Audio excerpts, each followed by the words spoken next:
Accused number 2, Mr. Ntanzi. Untanzi yena? Engakubalwa uNtanzi bekunokuba lokho ukugida kwengoma wasemakhaya besebenza eCartonville mina ngise Western area. Okay. What I can mention about Ntanzi is that there would be this traditional Zulu dance. He was working in Carltonville and I was working in Western area. Yebo? Yebo. Bese bekuno group asithola siyadlala ngama group but bengakhona ukumbona personally sixoxe. Bewuthola indaba ne group yabo nathi ne group yethu kuyageda ukuthi hayi khona mafika khona bani kubalwe nje kanjalo akaze ngaba close naye until ngize ngamazi 2016 efika noZondo eRustenburg ezofuna umsebenzi. Yes, 2016. There would be groupings. Then they would say they are the likes of Mafiga in that group, and then we would also have our own group. But I've never contacted him personally or have that personal contact with him. And up until 2016, when he came with Zondo to Rustenburg to come and look for work. Thank you. So, in other words, before you met him in 2016, when he came with Mr. Zondo, you only saw him by sight for all those occasions that you mentioned and you never spoke to him. So uthike ngaphambi kokuthi afike ngo2016 ehamba nayo uZondo bekuwukuthi wawumbona nje kuphela kodwa angikaze nje ndikhulume nikhoxo. That's correct. Thank you. Sorry, who is Zondo? Ubani Zondo? Mandla Nkosi Zondo. Mandla Nkosi Zondo. We don't know shoes. Mandla Nkosi Zondo, we call him Shoes. Okay.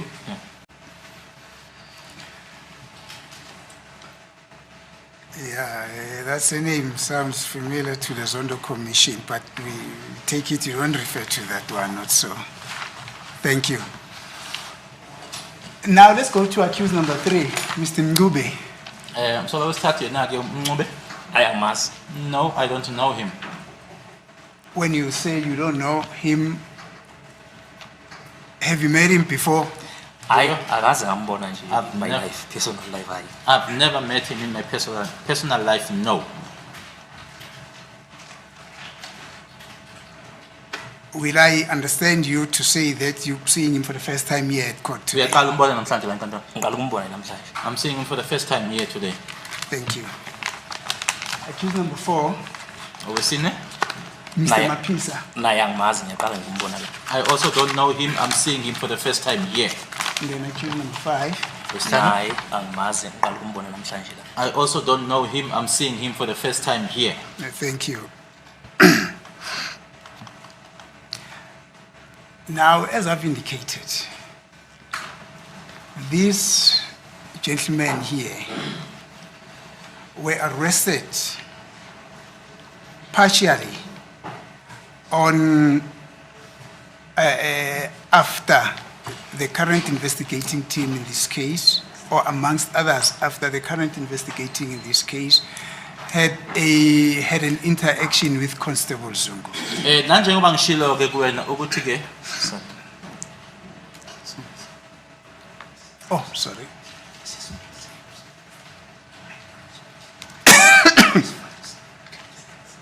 You say, yeah, Mr. Smith, Nisine, you mustn't move away from the mic. As you wave around, you say your weight, your voice fades. It's not. Am I correct, Mr. What must he not do? He must talk next to the mic, not away from the mic. That's what he says. I'll try the best that I can, my lord, but I must also indicate that I'm not used to standing like a statue. I'm used to moving when I'm speaking, but I'll try the best that I can. But I just wanted to bring that to the attention of the whoever had that complaint, my lord, or the concern. Really not a complaint, but the concern. Thank you. I was saying, as I indicated before, njengoba bese ngishilo ke ngaphambilini ukuthi kuwena ke ithimba leli ke kuyilona eliphenyayo ke icala leli libopheke abalisa labo abahlanu abahlezi lana emuva kokuthi sebehlangene noma bakhulumisana naye uConstable Zungu. thank you. And that is also where your name also featured. Ila igama lakho ke ela qhamuka noma ke qhamuka khona ke. Now let us talk about Constable Zungu. Do you know him? Asikhulume ngoConstable Zungu uyamazi?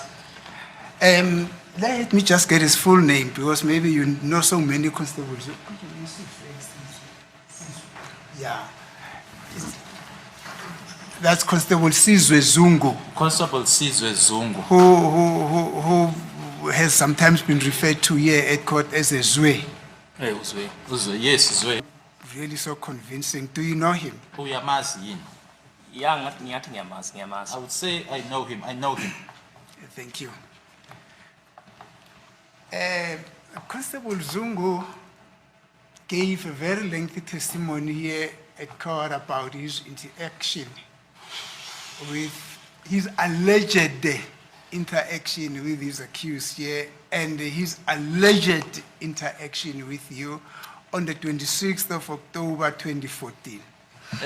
Uthula ke ubufakazi phambi kwale nkantolo ke isikhathi eside ke yona ke yena ke uConstable Zungu esho ke ngokuhlanganyela kwakhe nabo ke basola ke lapha phambi kwenkantolo kanye futhi nawe ngalo ilanga langa i26 kaOctober 2014 Do you uthi understand? nandawonye. Do you understand? Ngabe kezwakala? That which I've just said to you Is now. it a question Oh, or? understand. Oh. Yes, I understand you. Thank you. Now, when did you first meet Constable Zungu? Uqala kwakho ukuhlangana naye uConstable Zungu kwakunini? Uqala womkhosi Constable Zungu, it was 2015 June. When I first started to know Constable Zungu, it was in June 2015. Can you explain the circumstances under which you started? Awusho ke isimo You noma met izimo him? ngaphansi owathi wazana naye ngaphansi kwazo. Okay, kwenzeka so. Ngangisuka bengisebenza eRustenburg. I was working in Rustenburg. Yeah. So mangisuka endlini ngithi ngiye Jozi because ngangilungiselela umshado wami. When I say sorry, I was going home. I would be going to Johannesburg because I was preparing for my wedding. Yeah. Ngangayikhaya ngange Johannesburg ngiyothenga icathulo. I was going to Johannesburg to go and buy shoes. So ngithengise Johannesburg ngafonela uGwabeni. Whilst in Johannesburg, I telephonically contacted Gwabeni. Ngithi akangijoyine eJohannesburg. Okay, ngifuna ukubheka icathulo lapha eJohannesburg. Asking him to join me, I was in Johannesburg and I was looking for shoes in Johannesburg. Ekufeni kaGwabeni wathi no uyazi mfowethu ngicela ukuthi sijike kuba omncane kunoba omncane osebenzele ithembisa oyiphoyisa. Upon arriving there, he then said to me, "Can you please make a turn at my uncle? I've got an uncle who stays in Tembisa. He's a police officer." Yeah, you know, ngesilungu mhlamba ubaba omncane babizwa bo uncle kodwa thina ngesintu nje sithi vele ngibaba omncane. Thank you. Right, and then what happened? Okay, safika lapha na then ngaqala ukumazi at that time ke introduce kimi ukuthi hayi uyena Sizwe Zungu lo kahle kahle ubiza ngozwe igama embiza ngalo wathi uzwe uzalo omkhulu Hlahlezi futhi which is Absalom Zungu. We got there. That was the first time I met him. He introduced him. He said to him, "This is Zwe," referred to him as Zwe, Yes. and his father is Mr. Hlahlezi, which is Absalom Zungu. Yeah. This Mr. Ntlatlezi Absalom Zungu, did you know him? Yamkhulu yamazi ekhaya. Yes, I know him from back home. I hear you saying umkhulu. Umkhulu kimi. Yes, he's a grandfather to me. Oh, okay, no, thank you. Right, and then Sorry, what happened? just for clarity's sake. I understand you when you say Ekaya, at home. Here there's a dispute about Ekaya. Some say Emahlabathini.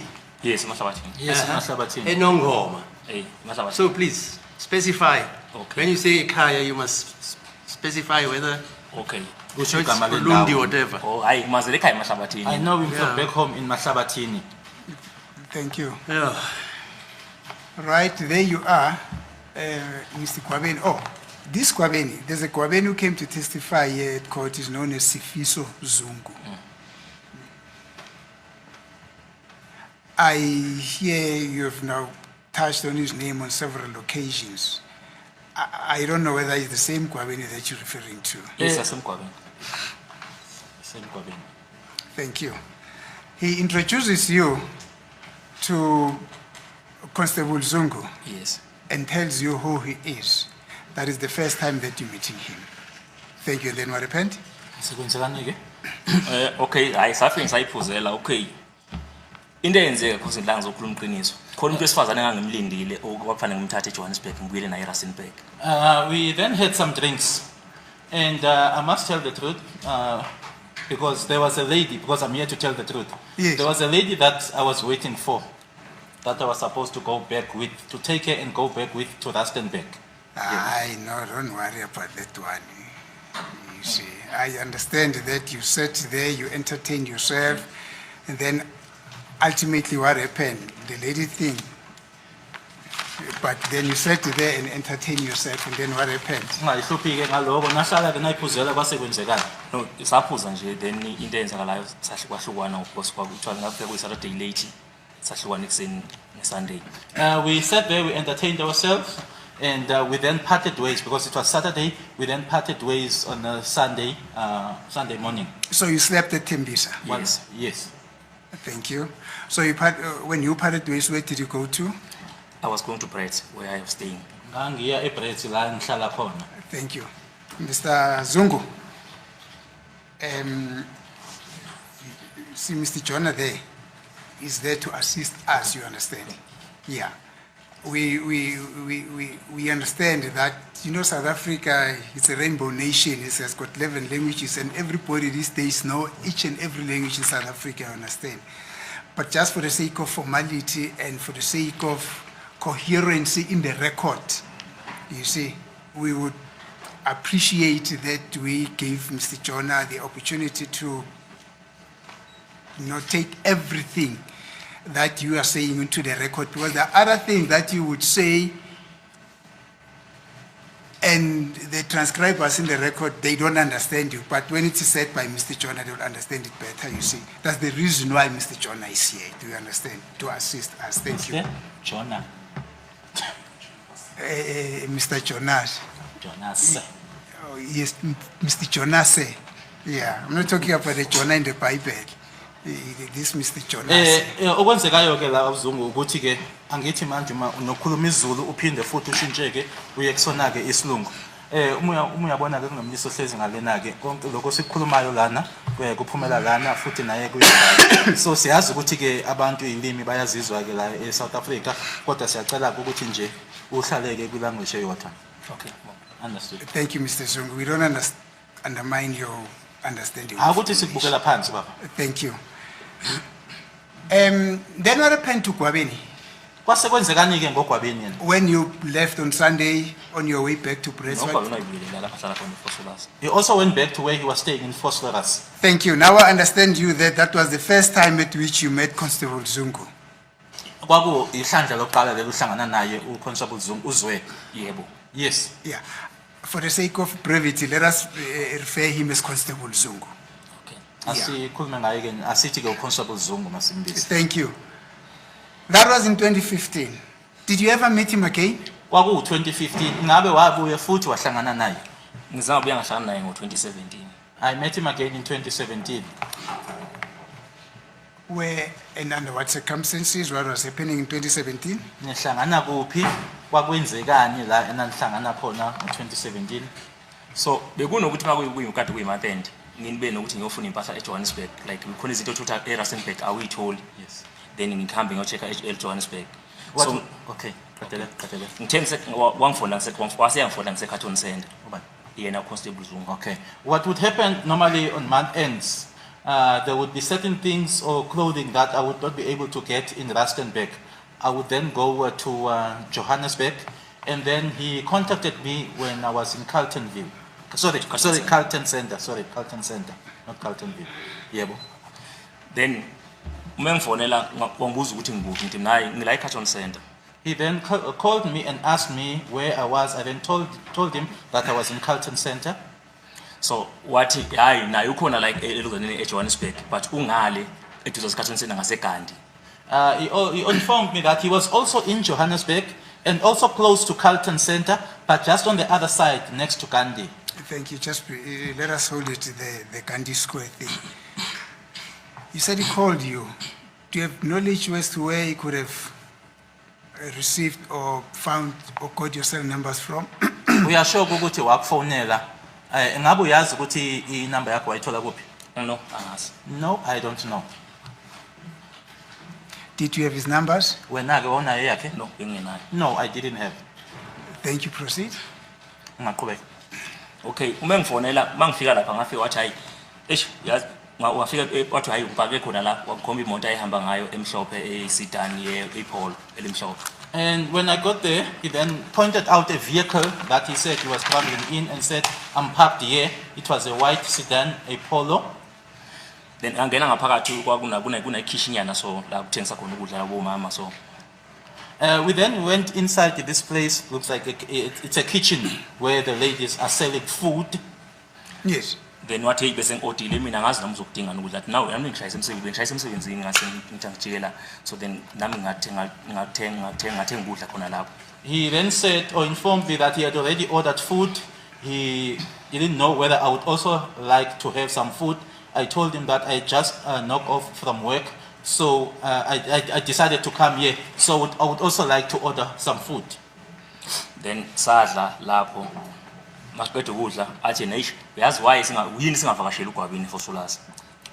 We ate and we finished the food, and then he said or asked, why don't we visit Gwabeni in Vosloorus? Athi mina hayi no vela yikho into ebengijahile so sizophuzana athi no hayi sizobona phambili singahamba so fike sibone phambili senze njani. I then informed him that I was in no rush, and then asked, what are we going to drink? I then said, no, when we get there, we'll see what to drink. Thank you, Mr. Zongo. Let's hold it there. Now tell me, you first met him in 2015 physically, and the second time you also physically meeting him, that is in 2017. Did you have a cell phone communication or whatever communication in between these 2 years, that is 2015 and 2017, before you could meet in 2017? Uthi ke nahlangana ngo2015 uma uqala na umbona. Kwase ke phinde uyohlangana futhi naye ke ngo2017. Manje ke phakathi kwaleminyaka emibili u2015 no2017 ngaphambi kokuthi uphinde uyohlangana naye ngo2017 kwakukhona yini ukuxhumana ngocingo? No bekungekho. No, there wasn't any. So it was 2015, the first time you met him at Tembisa. Then there was a blackout. The next time that you had a contact with him, that's when he called you on 2017, and while incidentally you were also in Joburg. Yes. Yes. Thank you. Right, you were across the Gandhi Square, and then you are in the canteen, you have eaten, and then you decide to go and visit Gwabeni at Vosloorus. And somebody is asking, what are we going to drink? And somebody says, no, we'll buy beer when we arrive at our destination. Is that so? Ukanjani? Yeah kunjalo. Yes, it is. Then proceed, take it from there. Ungaqhubeka ke. Okay, uma sifika before singene hostel. Ayithi mina ayisinenhlahla nanga umuzi. Bayihamba nomunye umfana nje bayi2. Just as we arrived, just before we got to the hostel, I then indicated, oh, we are lucky or we are fortunate. Here's Muzi. He was in the company of another gentleman. There were only two. Yeah. Now when you say Muzi, who are you referring to? Khuluma ngobani? Usbi. Sibiya. Thank you, that's accused number 1. Thank you. Yebo. Accused number 1. Yebo. Yes. What was he doing? Oh, wayenzani? Hayi wayengazi uma iphuma ngaphakathi noma wayekade ngathi wayekade egunda nje ngokuphosa qhamuke idinditha lokwana. I don't know whether he was he had just finished shaving his head because he came out like in dusting himself off. Oh, okay. Right, proceed. Yebo. Okay. Masifika sasama. Okay, wangena umuzi emontweni nalomfana ehamba naye then wase introduce lomfana uthi hayi uyigama lakhe uThovi usebedlile kodwa ngithi hayi ngimazi kancane uThovi angimazi ngokumbona. Musi then got into the vehicle together with the gentleman in whose company he was. He introduced the gentleman as being Tovi. I then mentioned that I know Tovi a little bit, but I don't know him that much or personally. Yebo. Okay. Yes. Proceed. Okay, then wajikisa imoto sabuyela sajika kwakusije Shoprite. Sabona ukuthi Shoprite igcwele. Then sajikisa imoto sayi overland. We were facing ShopRite, but we then saw that, we noticed that ShopRite was full or it was packed. Then we turned the vehicle around, and we headed for overland. Okay, ngabuza ukuthi ugwabeni ukuphathe nayi. Ugwabeni sesebhayisikili inkosi umuntu osebenza ngebhayisikili. I then inquired as to where Gwabeni was. He then responded by saying that Gwabeni was still busy with his bicycle because he was using his bicycle. They traveled the vehicle then. Who was him? Sorry. Or who was driving the vehicle in which you were? Ubani wayeshayela le moto enanekuyona? Constable Zungu. Constable Zungu. Thank you. Right. Then he turned around the vehicle Okay. and then he drove to overland because Shoprite Checkers was packed. On our way siya overland.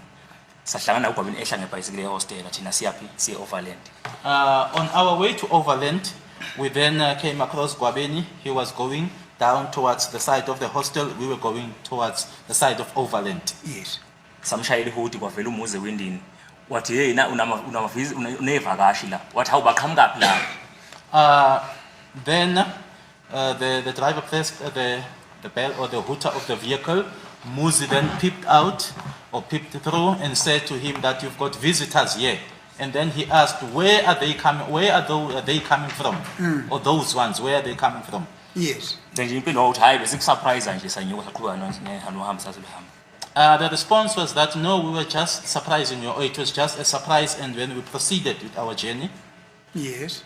Then safika overland sathenga utshwala. we got to overland, we bought the liquor. Yeah. What type of liquor did you buy? Nathenga utshwala obunjani. If you remember, Uma kuwukuthi usakhumbula. If ngikhumbula kahle kwaba i6 pack yama long tom Heineken.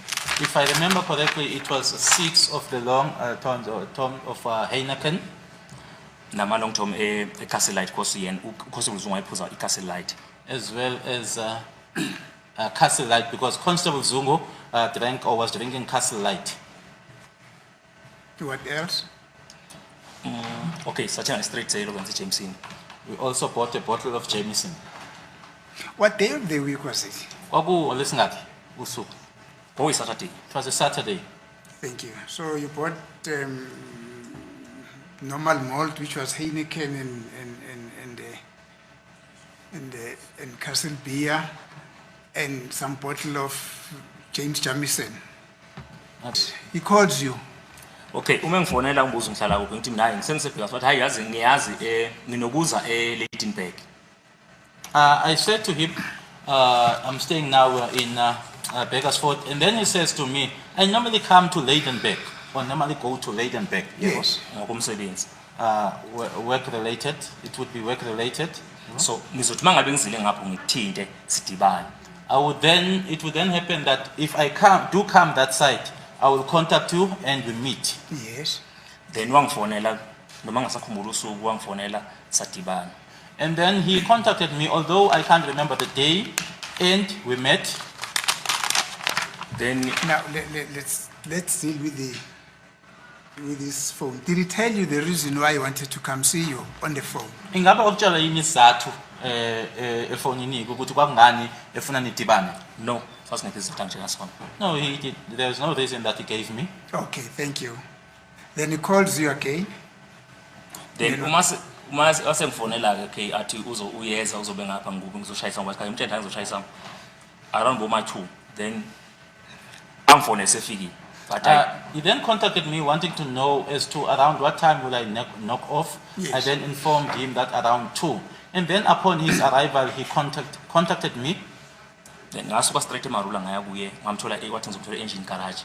And then I traveled straight from Marula, and then he informed me that I was going to get him or find him at the engine garage. Uma ngifika engine garage ngafica kunemonto iFord Ranger emhlophe babe yi2 phakathi. Upon arrival there, there was a Ford Ranger, and there were 2 of them inside.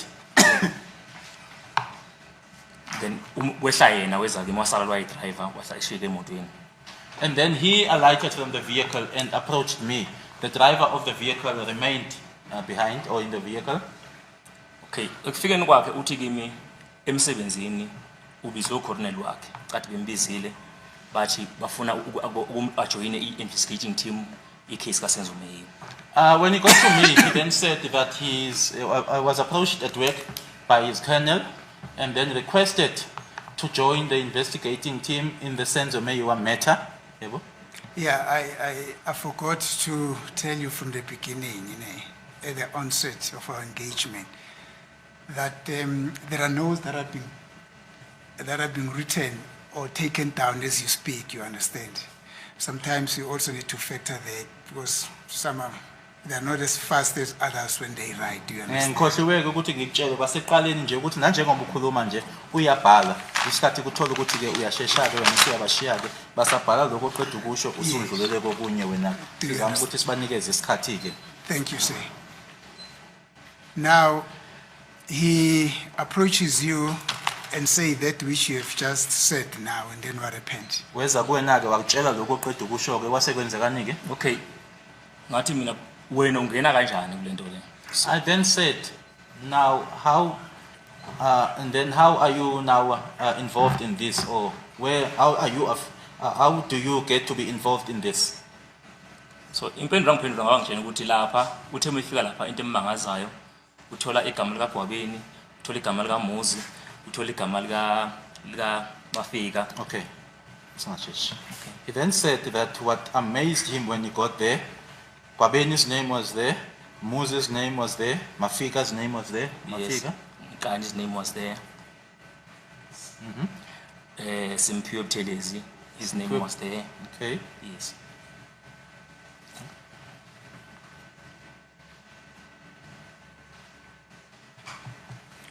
When he says when you arrived there, where is the there? Uqeda ukuthi uma efika lapha kuphi lapha? So nje usho ke kuyilo kuzana emsebenzini lemase enikezwa ngokwe case ukuthi abantu abasuspect ofana baseshwe nabo. At his workplace, that when he got there, and then the names that were provided to him, the people that were being suspected are these people, or that needs to be investigated. Let's repeat the name again. Asiphinde, Umuzi Sibiya, Muzi Sibiya, uMafika Ntanzi, Mafika Ntanzi, uNkani, Sinajaha. Yes, Yebo, Nkani. Nkani, Simphiwe Buthelezi. Simphiwe Buthelezi. Thank you. Just a second.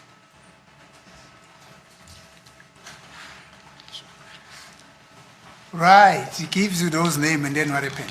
So okay, ngambuza ukuthi labantu okhuluma ngabo uyabazi. I then asked him, do you know these people that you are talking about? Athi no, akabazi. He then said, no, he doesn't know them. Yes. Ufuna ukusizakala ukuthi akwazi ukuxhumana nabo noma abazi. He needed assistance in order to be in contact with them or to get to know them. What did you understand by that which came from him to me? When he said to you, I would want an assistance, or I would want assistance so that I get to contact them. What did you understand? Wena ke uma esho lokho wawuzwa ukuthi ukuthini wakusho ukuthini lokho uma umuzwa esho kanjalo. So kwakuclear ukuthi labantu akabazi. It was clear that these people were unknown to him. Yes. Umuntu angamazi kwakungaba uMuzi noNtanzi ukuthi uNtanzi vele ulokuzana kaSizwe Zungu uyisihloko sakhona kwaNtanzi. The people that he might have known would have been Muzi and Ntanzi, because Constable Zungu's father, that is now Mr. Absalom, is a relative of the Ntanzis. Yes, but what I mean is when he says to you, I want assistance through which I can contact these people. Ngiyakuzwa kodwa uma ngabe wayethi kuwena ke ngicela usizo lokuthi ngiqhumane nabo nokuthi ngibazi ukuthi uma esho kanjalo kuwena ke kwakusho ukuthini lokho. Mhlambe ngocabanga kwami mhlambe wayefuna ukuthi mina ngingani ulwazi lwalabo bantu but mina bengenalo ulwazi lwabo. According to my thinking, maybe he thought that I would have knowledge of these people, but I didn't have any knowledge of them. Okay, thank you. You may proceed. Ungaqhubeka. Okay ke sakhuluma ngathi hey kodwa ke manje lento ufuna ukuyifaka kuyo ay ngathi ubeka impilo yakhe engozini ngoba angiboni ukuthi yini la ngoba ikenge lo mubala ubala ngicabanga ubala abantu abangasekhaya so la kuzoba nenkinga for ama families. I then said to him, but here now you are putting your life in danger. Because now as you are counting or you are mentioning people from back home. And I think that there would be now some problems with regards to families here. Yes. So the nigga ayikho answer ngiphendula ngayo answer yakho mhlambe ngithi ngizama ngim-advise mina ukuthi no why singabiza uGwabeni sibize uMuzi sibize uNtanzi ngoba laba abanye abantu angibazi mhlambe noma abekho noma kwenzakalani. I then suggested or asked, why don't we call Muzi, we call Ntanzi, and we call Gwabeni? Because these other people I do not know. Yes.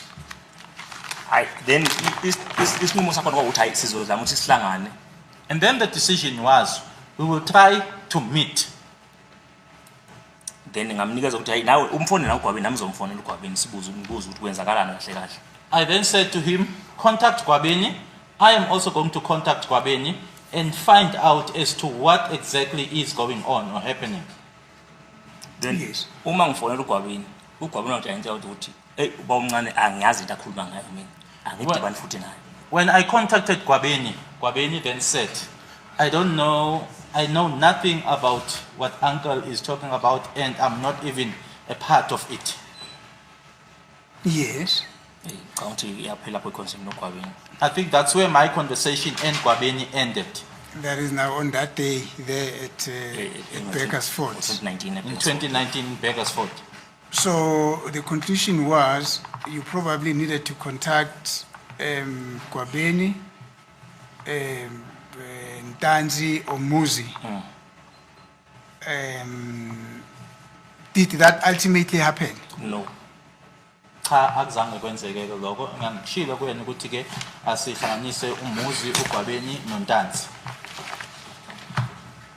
That was the third time in which you met Constable Zungu. Kwase kuyihlandla lesithathu ke lelo manje uhlangana naye uConstable Zungu. Yebo. Yes. Did you, after this, did you meet him again? Emva kwalokho waphinde futhi wahlangana naye? No. No. Cha angizange ngihlangana naye. And you are saying the first time you physically met him was in 2015? Yes. Yebo. Umhlanga lokuqala ngihlangana naye kwakungu 2015.